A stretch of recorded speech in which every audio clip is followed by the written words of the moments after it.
Bonjour à tous. Alors aujourd'hui, déjà, on est à quelques mois de l'élection présidentielle et il faut se poser les questions. Est-ce que cette élection présidentielle va nous faire un Macron bis, c'est-à-dire 50 plus d'un président qui a ruiné la France, parce que même si personne ne veut le dire, il a ruiné la France. Hein. Tous les milliards là qui balancent, toutes les lois qu'ils ont prises, tiens, je vous en donne une au hasard, c'est le pass sanitaire, prise en juillet 2021, et qui devait se terminer le 15 novembre au plus tard 2021, eh bien, on nous avait dit si ça va mieux, on l'arrêtera avant, il n'y a pas de problème. Ça a été dit officiellement. D'ailleurs, tous les discours de Macron, vous pouvez les retrouver sur un seul site, il est formidable, il est gratuit, ça s'appelle élysée.fr. Là, vous pouvez lire tranquillement et vous allez voir que tout ce que le gars il a dit, il a fait le contraire et il a tenu aucune parole. Mais c'est pas grave, je dis ça comme ça, parce que de toute façon, tous les gens qui vont revoter pour lui sont conquis. C'est-à-dire, le gars, il peut faire n'importe quoi, leur piquer de pognon dans la poche, les traiter comme des moins que rien, c'est pas grave. Il faut lui donner sa chance. Et ben alors moi, je vais vous dire franchement, j'ai pas envie de lui donner sa chance. Donc, on arrive peut-être pour 50 plus. 50 plus qu'on ne supportera pas, je vous le dis tout de suite, pour des raisons simples. La première, c'est qu'on a une guerre de religion dans le pays. Alors ceux qui veulent pas le voir, c'est pareil, hein, ils font ce qu'ils veulent et tout. Pourtant, vous savez que les visites des villes sont encore gratuites. Vous pouvez gratuitement aller visiter des villes. Vous avez déjà des petites villes, des moyennes villes et des grandes villes où quasiment c'est plus la France. Hein. Il y en a un peu partout, donc vous voyez, vous ne devez pas avoir de problème pour en trouver une. Je vais pas faire la pub quand même. Et donc, nous avons aussi, maintenant il paraît, il faut faire un troisième vaccin. Hein. Alors, au lieu de rendre ce putain de vaccin obligatoire, et puis qu'on arrête avec toutes ces conneries là de passe, de ceci, de masque et tout, non, ce serait trop simple. Alors, on continue, allez, je te remets une couche, puis il y aura le quatrième, la cinquième vague, enfin on est dans les chiffres. Hein. Ce qu'ils adorent, je ne sais pas si vous avez remarqué dans ce gouvernement, ils adorent les statistiques. Voilà, ils ne gouvernent pas, ce sont des statisticiens qui sont là pour nous donner les chiffres. Vous savez, c'était un peu comme quand on regardait les chiffres de la télé le lendemain matin pour savoir qui c'est qui avait eu le plus d'audience. Eux, ils sont dans les chiffres. Voilà. Hein. Il y a eu tant de cas, tant de machins, tant de trucs, tapoum, bing, bing. Tout va mieux et on continue avec le masque, le pass sanitaire. Et puis, on va bientôt certainement nous retrouver un petit confinement à faire ou peut-être une petite un petit cessez-le-feu, là, vous savez, à 18h quand le virus il est fatigué. Donc nous aussi, et on ferme tout. Voilà. On est dans ce système. C'est-à-dire que ce qui est réaliste n'existe pas.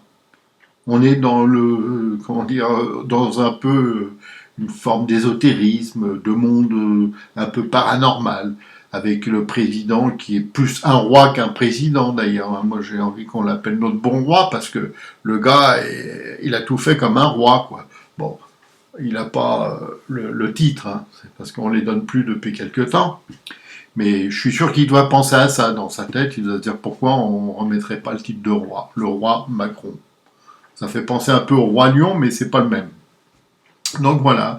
Et ça continue. Alors qu'est-ce qu'on a? Alors on a la droite, comment je pourrais dire pour pas être vulgaire, la plus bête du monde. Hein. Alors ils ont toujours pas compris que d'attendre le dernier moment pour choisir un candidat, c'était assurer de perdre une élection, parce que d'abord ils vont se déchirer entre eux, et après le mal sera fait, il restera 3-4 mois pour refaire la campagne, c'est pas assez, c'est mort. Ensuite, ils ont des candidats qui n'ont aucune différence entre eux, qui disent tous la même chose. J'ai entendu, là je dirais pas son nom parce que je veux pas leur faire de pub, le gars du côté de Nice là qui disait il faut élargir la nationalité.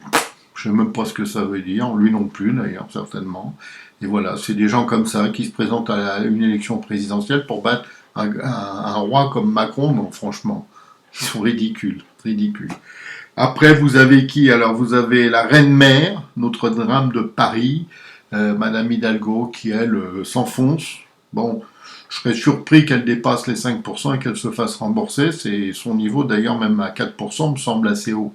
Hein, parce qu'elle n'a rien à dire, elle propose que des conneries. On a vu l'État de Paris, où elle s'est fait réélire, je ne sais pas comment. Quel miracle. Et donc la voici là dans une espèce de euh, happy end national où hein, on prend le thé un peu partout pour se faire élire président de la République. Faut peut-être pas déconner quoi. Hein, il arrive un moment où ça suffit. Déjà, elle est maire de Paris et elle avait dit cela me suffit, je n'ai pas de destin national. Bah, ça aurait été mieux. Hein. On reste déjà à Paris, on a assez de rats comme ça. Ensuite, qu'est-ce qu'il y a d'autre? Ah, il y a Jadot, un écolo. Alors les écolos, ils sont rouges hein, en France, hein. Faut pas croire qu'ils soient verts. D'ailleurs, la nature ne les intéresse même pas. Regardez leur programme, c'est pas moi qui le dis, c'est eux. Hein. Mais bon, ça plaît aux jeunes. Hein. L'écologie, ça plaît aux jeunes. Donc si demain Macron mettait le vote électronique, eh ben, il risquerait de se retrouver face à Jadot au deuxième tour. Ça serait très drôle. Hein. Surtout qu'il aurait une chance de perdre là. Parce que il y aurait beaucoup de gens qui iraient voter pour l'écologie, parce que c'est important l'écologie. Hein. Surtout quand on met des éoliennes dans la mer et qu'on détruit le monde marin. Hein. Ça c'est très bien, c'est vachement écologique. Combien ça va coûter et combien de chômage ça va créer, etc. Non, ça c'est pas important. On s'en fout de toute façon. On rase gratis ici. Hein. Vous avez vu, on va avoir les plus pauvres là, ils vont avoir 100 euros bientôt. On ne sait pas comment, on ne sait pas quand, mais c'est sûr. Il y a Castex hier, il a dit allez hop, on balance 100 euros, ça va vous permettre de vous payer de l'essence. Heureusement qu'il ne faut pas la boire l'essence, parce qu'avec 100 euros, on pourrait se boire quelques litres. Mais bon, on en est là. On est dans un pays donc très clairement qui a été déconnecté de toutes les réalités. C'est fini, ça n'existe plus. Hein. D'abord, si la télé n'en parle pas, c'est très simple, ça n'existe pas. Voilà. Hein, vous pouvez balancer les scoops que vous voulez, j'en ai balancé quelques-uns sur mon site, d'ailleurs j'ai une rubrique scoop qui marche très bien, c'est repris partout dans le monde, mais en France, on n'en parle pas, parce qu'il ne faut pas le dire. Ah oui, il ne faut pas le dire. Hein. Quand le gars, président de la République, vous dit blanc le lundi, et une semaine après c'est noir, ça, faut pas le dire parce que c'est pas bien, c'est pas bien. De toute façon, il l'a pas fait exprès, et de toute façon, il s'est trompé, etc., etc. De toute façon, quoi qu'il arrive, le gars, c'est un saint, c'est un bon roi, donc, et les gens, ils sont là, avec des yeux de chimène pour lui, et puis, vas-y. Et ils voteront pour lui. Vous allez le voir. Parce qu'aujourd'hui, il ne faut pas vous tromper. Il y a un enfumage total qui s'est fait en France. Total. Et cet enfumage va permettre à Macron d'être réélu, mais presque triomphalement, parce qu'il va faire le coup de Mitterrand, en fait. Il est en train de nous faire le coup de Mitterrand. C'est marrant, parce qu'avec l'histoire, on peut comparer. Alors, Mitterrand, je fais un petit digressif tout de suite. Mitterrand, en 1986, il était à la rue. Il avait même fait rentrer du Front National à l'époque à l'Assemblée avec un peu de partiel spécifique, etc., qui permettait de faire rentrer le Front National. Et il n'était plus possible qu'il soit réélu en 88. Et puis il lui a suffi de 2 ans de magouille, de trucs, de machin, grand président. Hein, il faut toujours dire après sa mort que le gars c'était un grand président, évidemment. Le gars il a quand même commencé à ruiner la France. Donc c'est pas n'importe qui, parce que pour ruiner un pays comme la France, il faut être costaud. Ben lui, il était costaud. Et donc, qu'est-ce qui s'est passé? 2 ans plus tard, le gars, il a gagné, mais pas gagné petit. Il a gagné largement. Hein. Et alors que la droite était majoritaire, on nous sort les mêmes conneries aujourd'hui. C'est pas vrai. Vous pouvez regarder les cartes. Vous avez le droit de regarder des résultats d'élections avec des cartes. Et là, vous allez voir que la gauche est majoritaire en France, largement, que les sondages qu'on vous balance actuellement sont bidonnés, mais alors à un point que c'est pas permis. Comment je le sais? Attention, hein, j'ai pas de source, j'ai rien. J'ai les cartes. Je regarde les cartes des élections. Vous voyez, je me mets comme ça, je regarde la carte, tatati, et le sondage. Parce que si on prend le sondage d'aujourd'hui, tenez-vous bien, l'extrême droite aurait plus de 30% en France. Plus, largement plus, parce que si, je crois, un des derniers sondages qui serait apparaître, Zemmour plus Marine Le Pen, vous rajoutez les 2 ou 3 petits candidats là qui restent, ils seraient pas loin même de 40% à eux seuls. D'accord? Ça choque personne, hein. Ça choque personne. C'est-à-dire qu'on doit être à plus de 120% de possibilités, mais il y en a que 100. C'est un peu là comme notre bon roi qui a déclaré qu'il y avait 103% de gens qui étaient vaccinés maintenant.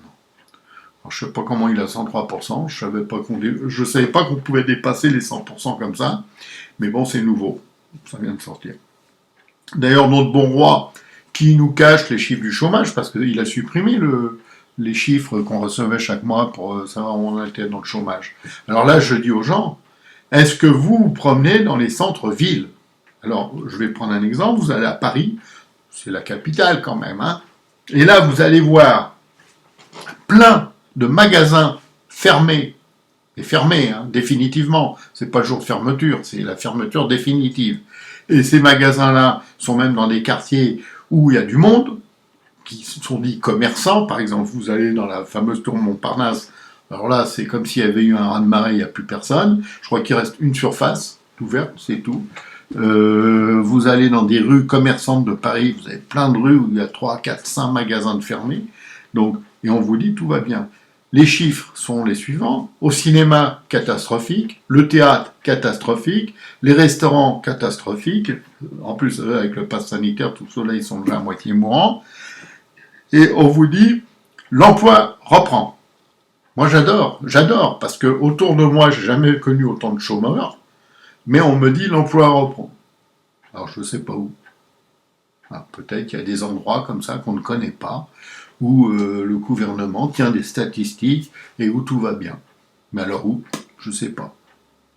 D'ailleurs, personne ne le sait. Hein. Et les journalistes qui font un bon métier, parce que l'information, informer les gens, c'est un bon métier, là, curieusement, ils ne cherchent pas. Ah, là, on ne va pas à la pêche à l'information. Hein. C'est pas intéressant. Hein. C'est pas grave. Eux aussi, ils doivent voir les mêmes choses que nous. Mais alors, on est dans un pays où plus personne ne veut rien voir.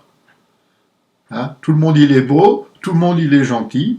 Macron, il va refaire 5 ans par défaut, on peut dire. Par défaut, parce qu'il n'y a personne vraiment qui veut sa place. Surtout pas à droite, dans la droite dite républicaine, où là, on a atteint vraiment le fond. D'ailleurs, je me demande comment ils vont finir, parce qu'à ce rythme-là, les républicains, bientôt, il n'y aura plus grand monde. Hein. Et voilà, on en est là. Et tout est pareil. Hein. Le type, il peut vous dire ce qu'il veut, quand il veut, machin. Alors surtout, hein, on vous fait des restrictions, mais c'est toujours au nom de votre liberté. Eh oui. Hein, quand il faut que tu mettes le masque pour un oui ou pour un non, quand il faut que tu aies un pass sanitaire hein, et tout, c'est pour ta liberté, mon gars. C'est pas pour autre chose. Ah ben non, sinon ça serait pas drôle. Dernier point en date, alors là on a, comment il s'appelle, la Castex, là, le faux Pecno, là, Premier ministre, qui vient te balancer, qui filait des chèques. Maintenant c'est mieux que le loto, parce qu'au loto tu joues, tu gagnes pas, là t'as pas besoin de jouer et tu vas gagner. On sait pas comment, on sait pas, etc. Ça me rappelle un peu le coup de Philippe, qui est passé inaperçu lui aussi, pour l'aide à la voiture. Vous vous souvenez pas de ça? C'est pas vieux pourtant, c'était il y a quoi? Il y a 2 ans maximum. Et ben, il y avait l'aide à la voiture. Mais les conditions étaient telles que finalement, je crois qu'ils ont dû en donner quelques-unes, hein, des aides. Pas beaucoup. Moi, je me rappelle parce que j'avais demandé, ça m'amusait. J'avais appelé, j'ai dit voilà, je change de plein. On m'a dit ok, il faut une voiture de moins de 2002. Alors, on devait être en 2019. Avoir une voiture de moins de 2002 en 2019, c'était pas évident. Hein. Bon, moi, j'en avais pas, donc de toute façon, j'ai pas eu l'aide. Et je suis pas le seul. Et tout est comme ça, à l'avenant. On raconte n'importe quoi, on fait n'importe quoi, on balance les milliards, mais j'ai oublié de dire une chose, les milliards là qu'on balance, qui va les payer? Eh bien, ce sont les contribuables, parce que l'État, là, c'est l'État qui paye. Ben, l'État, c'est vous, hein. L'État, c'est tous ceux qui payaient des impôts. C'est personne d'autre. Ah, c'est pas un truc dans la Lune ou je sais pas où qui va bientôt atterrir sur Jupiter ou sur Mars. L'État, ce sont les contribuables qui financent la France avec leurs impôts et leurs taxes. Voilà. Donc tous ceux qui payent des taxes et des impôts, vous êtes l'État. L'État, c'est vous. Mais bon, c'est pas grave. L'autre, il balance. L'État va faire des chèques pour 3 milliards, 30 milliards, 50 milliards, vas-y, tu demandes, hein, c'est pas grave. Est-ce qu'il faudrait pas sauver les cacahuètes, là, en ce moment? Moi, je pense que oui, parce que c'est intéressant. Il paraît que c'est bon pour la santé. Donc, l'État va certainement nous faire un chèque, là, pour les cacahuètes. Et puis, à la sortie, eh ben, le contribuable, il va devoir casquer. Puis là, ça va être féroce. Hein. une fois les élections passées, là, parce que là, on va mettre sur la table, et on va dire, oh là, il faut payer maintenant. Hein. Bon, je vais arrêter là parce que je commence à m'énerver, c'est pas bon pour ma santé. Bon, et je vous dis franchement, tout ça est très inquiétant parce que 50 plus de cette bande de charlots, c'est vraiment pas terrible du tout. Parce que, comme je le dis toujours, on est mal, on est même très mal. À bientôt, merci à ceux qui partagent, ça fait toujours plaisir. Et puis à ceux qui veulent réinformer, parce qu'il faut bien dire aux gens, hey, les gars, là, vous avez vu ce qui se passe. Bon, ceux qui veulent pas, de toute façon, il n'y a plus rien à faire pour eux. Mais bon, on peut essayer avec ceux qui veulent. Allez, ciao à tous, merci.